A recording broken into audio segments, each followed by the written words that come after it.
Salut à tous et bienvenue dans l'antre. Vous vous souvenez de ce petit bestiau? Bon, il ressemble plus du tout à celui d'origine, c'est mon PP1901 Vitiaz de chez Arcturus.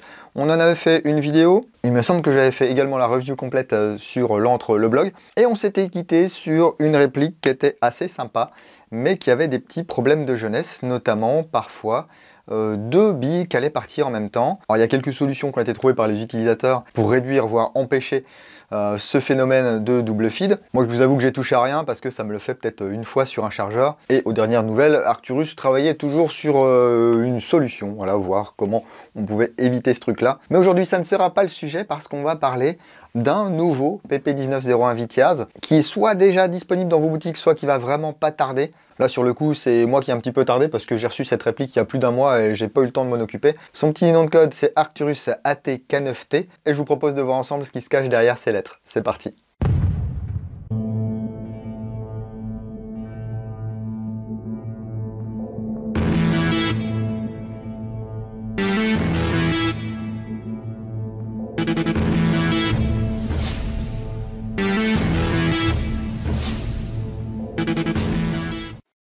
Donc, merci beaucoup à toute l'équipe de Moss Manufacture, Arcturus en particulier, pour l'envoi de cette réplique. J'aurai également tout nouveau AK12 en version modernisée à vous proposer d'ici une petite quinzaine, je dirais. Et là en plus ils m'ont envoyé une édition limitée à 500 exemplaires. Globalement il n'y a pas grand chose de plus que la version normale que vous allez pouvoir trouver en shop, hors édition limitée bien sûr, parce qu'il ne s'agit pas de faire seulement 500 répliques de ce type, mais ils en ont fait 500 dans un package spécial édition limitée que je vais vous présenter aujourd'hui. Mais pour éviter de se faire couper la chic par YouTube toutes les 5 minutes, je vous propose un petit tour par NaturaBuy. NaturaBuy, le marketplace de l'outdoor, que ce soit de la chasse, de la pêche, du camping, du tir de loisirs ou de l'airsoft. S'inscrire sur NaturaBuy, c'est gratuit, ça vous permet d'acheter et de vendre sur cette plateforme du matériel neuf comme du matériel d'occasion, que ce soit à des professionnels comme à des particuliers. Vous-même, vous pouvez vendre des choses sur NaturaBuy, moyennant une commission de 10% pour faire tourner le site et profiter des services tels que les enchères à 1 €, le paiement plusieurs fois ou la garantie 30 jours heureux et remboursé. Il y a plusieurs dizaines de milliers de références et bien sûr si vous êtes professionnel, ça permet d'avoir un nouveau moyen d'atteindre une clientèle parce que je vous le répète, NaturaBuy c'est également un marketplace. Merci à eux de monétiser cette vidéo, le lien est dans la description et là on passe à cette magnifique boîte qu'Arcturus a utilisée pour cette édition limitée. Donc c'est une boîte en carton assez dur avec le logo Arcturus ici en relief et lorsqu'on ouvre ça, oh, c'est chouette, eh bien on peut voir qu'on nous parle ici de toutes les caractéristiques techniques. Donc ce qui était sur le couvercle avant, c'est toujours sur le couvercle, mais cette fois-ci c'est sur la tranche. Donc ça on va en reparler. Donc les prises Hamas, le câblage 15 AWG, je ne sais pas ce que ça veut dire, le moteur Neodine 21 TPA, high torque avec un pignon en acier MIM, donc Molded Injection Metal. Apparemment c'est quasiment ce qui se fait de plus solide dans l'industrie. Des engrenages 13:1 en acier usiné CNC, un corps en acier embouti et avec une finition QPQ. Et on a ici la version PE, donc Performance Enhanced, avec le MOSFET optique Perun. Et là vous allez me dire mais combien ça coûte cette beauté? Eh bien ça coûte quand même 615 € environ. Donc pour l'acquérir il va falloir quand même casser la tirelire. A noter qu'il y a également dans la même série le PP19 modernisé qui est un petit peu moins cher. Je vous mets une photo à l'écran avec le prix, voilà, comme ça si vous êtes intéressé, vous savez ce qui existe et à peu près combien ça coûte. Donc on va retrouver la planche d'autocollant Arcturus. Voilà, ça fait un moment qu'ils nous la proposent celle-ci. Donc ici avec l'autocollant PP19 et AK12, plusieurs autocollants et tout qui feront le bonheur de vos enfants ou de vos mallettes de transport. Ici un manuel d'utilisation avec une fiche de tir, donc avec le numéro de série et les tests à la 0,2, 25 degrés, hop-up, non serré. Donc on est entre 392 et 399. Ensuite, un manuel d'utilisation, alors qui a souffert, je ne sais pas pourquoi, je ne sais pas ce qui s'est passé avec le mien. Il y a eu un gros souci, peut-être une bête ou je ne sais pas. Avec également l'éclaté à la fin, donc ça c'est sympa. Alors il y a tout en plus, un PP1901. Ensuite ici le K9T CQ, le K9T CB et ici la gearbox. Ah, il y a même la PPK20. Et là on vous explique le changement de ressort, toutes ces choses là. Bon, ça vous connaissez déjà et si vous ne connaissez pas, vous en saurez plus à la fin de cette vidéo. Ça c'est bien. Hein. Parce que c'est pas souvent qu'on vous montre comment démonter une réplique, et je trouve ça sympa qu'Arcturus le fasse dans leur manuel. On a même ici, tiens, pour ceux que ça intéresse, un diagramme de leur bloc hop-up à molette. Et puis voilà, la surprise se dévoile sous cette mousse. Hop, il y a un sacré bazar là-dedans. Oh la vache. Alors, on va commencer par le classique, parce qu'il y a quand même le petit bundle voilà, qui accompagne habituellement les répliques Arcturus. Un patch Arcturus Tactical. Un magnet Arcturus. Il n'y a plus le dessous de verre, alors ils sont peut-être en rupture de stock, ou je sais pas, peut-être qu'on leur a dit, tiens, c'est bizarre de mettre un dessous de verre, les gars. Mais là, il n'y est pas. On a l'adaptateur ici, donc prise Hamas, avec ici du Tamiya Mini. Caca. Ici, pour l'édition limitée, un énorme patch représentant la réplique. Il touche la corde sensible, là, chez Arcturus. Hein. Regardez, on peut même aller jouer avec. Piou, piou, piou, piou. Il est magnifique. Mais ce n'est pas fini, parce qu'ici, on va avoir deux options concernant ce qu'on va mettre sur le canon externe. Bon, dans un premier temps, on a ici un compensateur DTK 2B de chez Zenitco. Alors c'est de la repro bien sûr, hein, on a arcturustactical.com dessus. Avec un joint torique, donc il est très sympa, voilà, dans le style Zenitco, hein. C'est de l'alu. Et on a également ici, en version silver, un modérateur de son. Également avec un joint torique. Voilà, très joli. Alors sur la version normale, il est noir, hein, vous préférez peut-être la version noire qui s'intègre mieux à l'ensemble de la réplique. Bah, là, ils l'ont fait en version alu brute. Donc voilà, SV Saiga 9, peut-être aussi de chez Zenitco à la base. Donc on a l'embarras du choix. Et puis comme au bout du canon, bah, ça va être du 14 mm anti-horaire, on peut mettre absolument tout ce qui existe en 14 mm anti-horaire. Mais ce n'est pas fini. Parce qu'ici, on a une autre pochette avec un hand stop ou hand rest, je ne sais pas vraiment comment ça s'appelle, en M-Lock. Avec ici le petit bouchon qui occulte la vis. La fameuse extension de puits de chargeur. Voilà, alors ça, pareil, vous la mettez, vous ne la mettez pas, c'est à votre guise. Et puis ici, 3 clés Allen et des petites vis sans tête qui vont permettre de fixer justement cette extension. Mais ce n'est pas fini, parce qu'ici dans des petites pochettes on va trouver 2 morceaux de rail. On va pouvoir fixer au rail de la réplique. Voilà, avec 2 longueurs différentes. Pareil, c'est de l'alu. Il y a bien sûr toute la visserie adaptée qui est fournie avec. Ensuite on retrouve une tige de nettoyage et de débourrage. Et puis 2 chargeurs.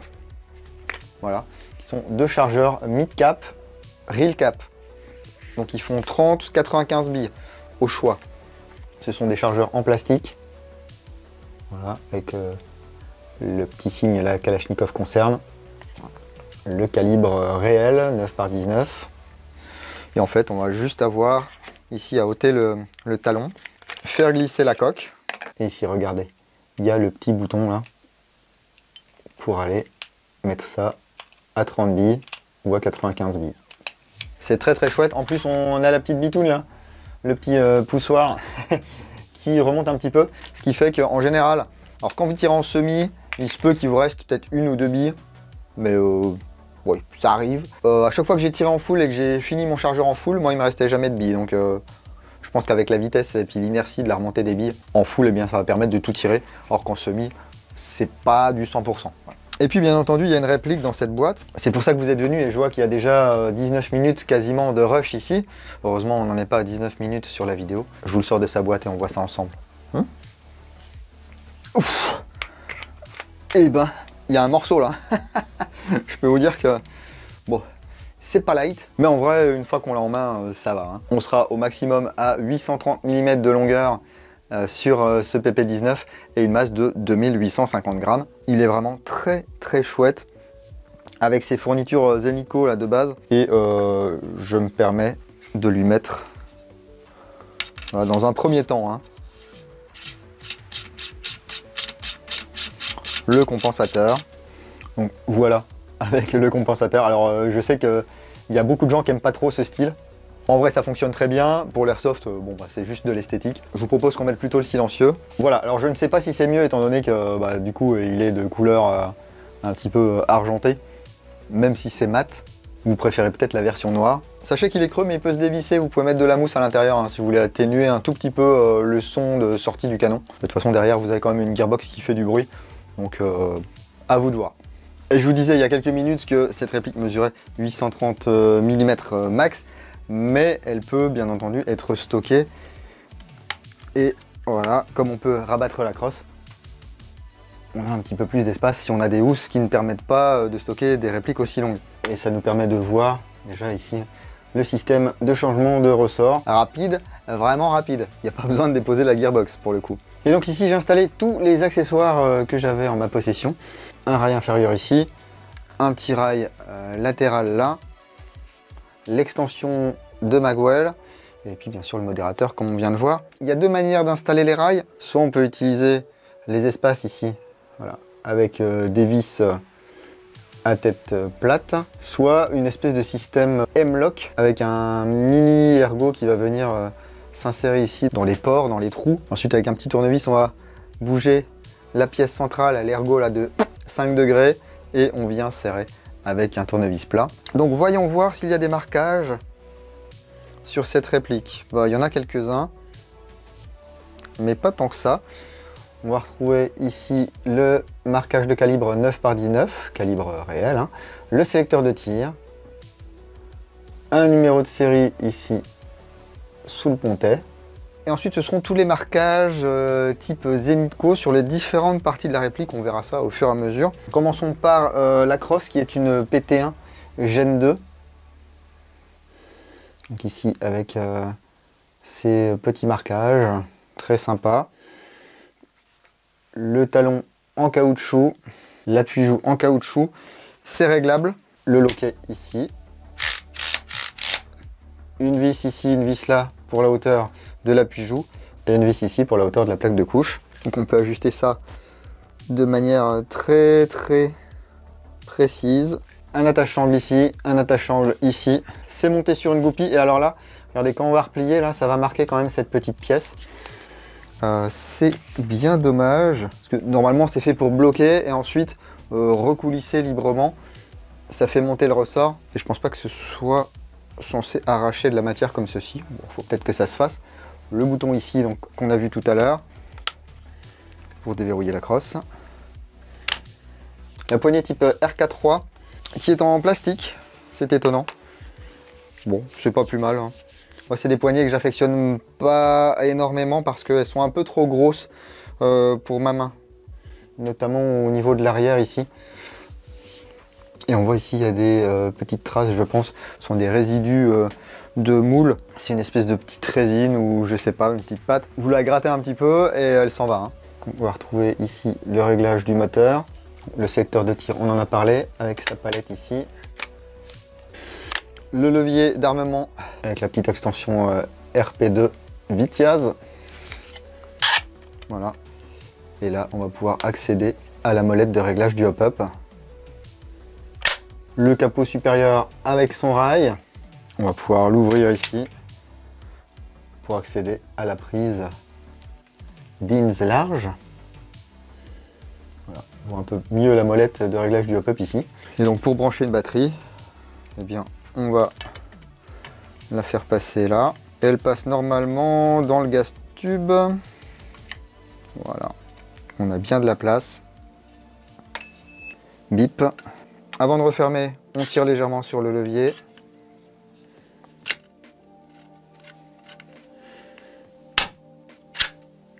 Et on relâche. Au niveau du pontet et de la queue détente, c'est du classique. Le bouton d'éjection du chargeur est situé ici. Donc là, comme on a l'extension de puits de chargeur, bah, ils ont quand même fait un orifice. On peut ôter quand même le chargeur sans souci. Si vous n'aimez pas cette extension, hein, ça tient avec deux petites vis à laine là. Vous la dégagez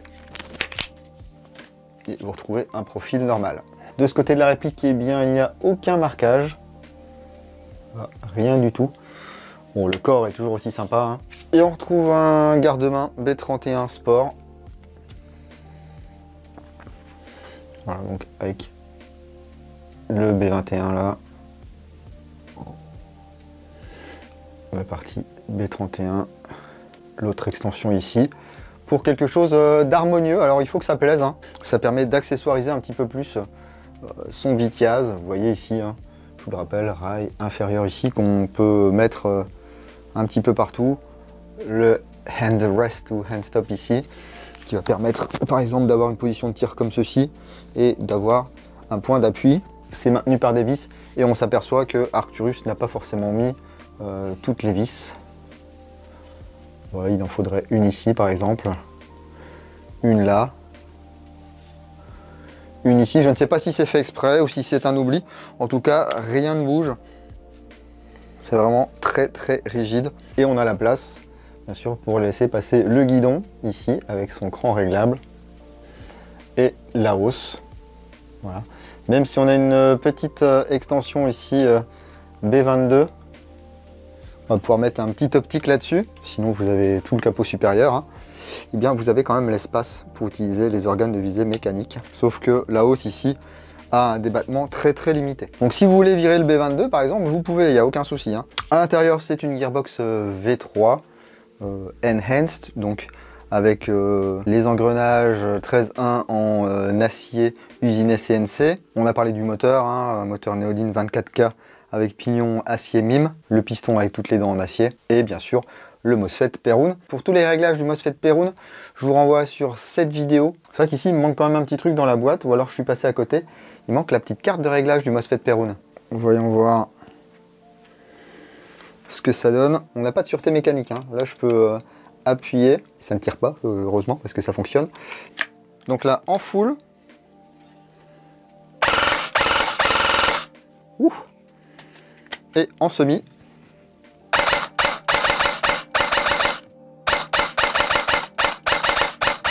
Ça sent un petit peu la graisse qui chauffe. C'est normal, c'est tout neuf. Contrairement à la K12, bien sûr, on n'aura pas de cran pour le Burst 2.2, mais on va pouvoir régler quand même le mode auto et le mode semi sur plein de modes différents. Là encore, je vous laisse revoir la vidéo de réglage. Allons voir ce que ça donne au chrony et sur cible, et on se retrouve juste après.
De base, forcément, on est sur une réplique qui m'a été envoyée de Hong Kong.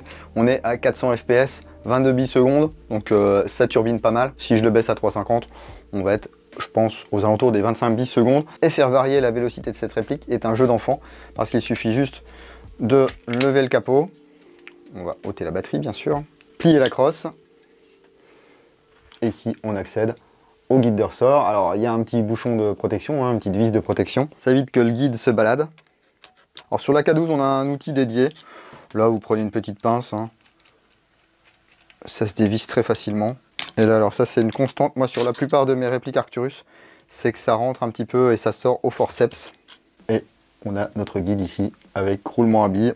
On change de ressort, on s'adapte à notre terrain, à notre façon de jouer. Et ça prend maximum 1 minute. Je vous conseille, si vous commencez à toucher à vos répliques, à bricoler un petit peu tout ça, l'acquisition d'un chronographe, bien sûr. Pas besoin d'avoir un modèle hyper haut de gamme. Bon, et ben écoutez, un sacré morceau là, pour 614 € pour cette édition. Alors, soit normale, soit limitée de l'ATK9T, donc PP1901 Vitiaz en version sport, version carabine si vous voulez, avec ces pièces là type Zenitco, une boîte bien complète, un silencieux, un compensateur, deux chargeurs reel cap, mid cap, des rails, un handrest et la gearbox PE avec le MOSFET Perun. Et je vous rappelle que si vous ne souhaitez pas cette version sportive, vous avez la version type Vitiaz 2020 qui est disponible également aux alentours de 400 € il me semble. Mais bon, ça commence à faire quand même des beaux billets là, hein. À vous de voir si vous avez d'une part le besoin et d'autre part les finances d'acheter une telle réplique. N'hésitez pas, si vous l'avez acquise, eh bien, à nous dire ce que vous en pensez dans les commentaires de cette vidéo. Et puis vous pouvez même parler d'Arcturus en général, hein. Je sais qu'il y a du bien et du moins bien à dire, donc n'hésitez pas. Si vous savez, on n'est pas là pour vous vendre des choses, juste pour vous les présenter, que vous puissiez vous faire une idée dans quoi vous allez passer votre argent ou non. Mais en tout cas, moi je remercie à nouveau Arcturus pour m'avoir envoyé cette magnifique réplique afin que je puisse la déballer, vous la faire découvrir et puis la tester. C'est quelque chose que je prendrai avec plaisir sur le terrain. On a vu que ça fonctionnait bien sur cible, hein, jusqu'à 45 mètres, la fastoche. Bon, forcément, on est à 400 fps. Mais vélocité ne veut pas dire forcément portée, hein. Ça dépend également de ce qu'il y a en interne. Je sais qu'assez souvent sur mes répliques Arcturus, je change à minima le joint hop-up. Les canons sont des canons acier, relativement lourds, lisses. Moi, j'aime bien lourd, lisse. Ça me va. Ça élimine un maximum de vibration, donc ça me convient. Pas besoin d'aller acheter un canon PDI 601 ou je sais pas quoi à 100 balles. Le canon d'origine fait très bien le taf. Dans tous les cas, si cette vidéo vous a plu, eh bien ne soyez pas radin, mettez le petit pouce, hein. Ça coûte rien du tout, ça prend une seconde. Je vois même sur les premières diffusions, des fois il y a 60 ou 70 personnes qui regardent en direct la vidéo. Il y en a à peine la moitié qui prend la peine de taper sur un petit pouce bleu. Oh je sais, on est tous des rebelles, non moi on me dit pas quoi faire, on me dit pas... Mais je peux vous assurer que si vous étiez dans mon cas, vous seriez les premiers à réclamer ce petit pouce, qu'il soit vers le haut ou vers le bas.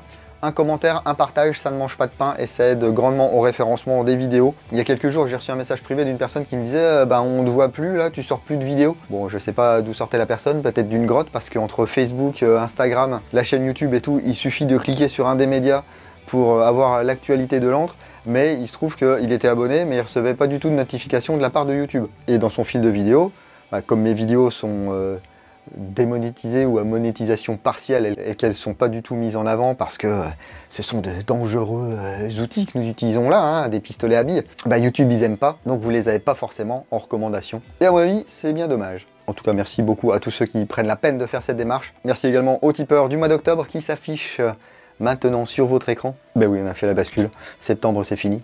Donc là, il y a moins de tipeurs pour le mois d'octobre. Ce sont les types récurrents en fait, hein, pour cette première vidéo du mois d'octobre. Merci beaucoup pour votre soutien. D'ailleurs, le tirage au sort pour l'AK12 double belle a été effectué et les résultats sont disponibles aux tipeurs sous forme de news sur la page de Tipeee. Tous les liens sont dans la description de la vidéo. Allez, je vous laisse tranquille, prenez soin de vous. Si vous allez en jeu le week-end prochain, n'oubliez pas, jouez sérieusement, mais sans vous prendre au sérieux. Et moi, je vous dis à bientôt dans l'entre du Dingo. Bise.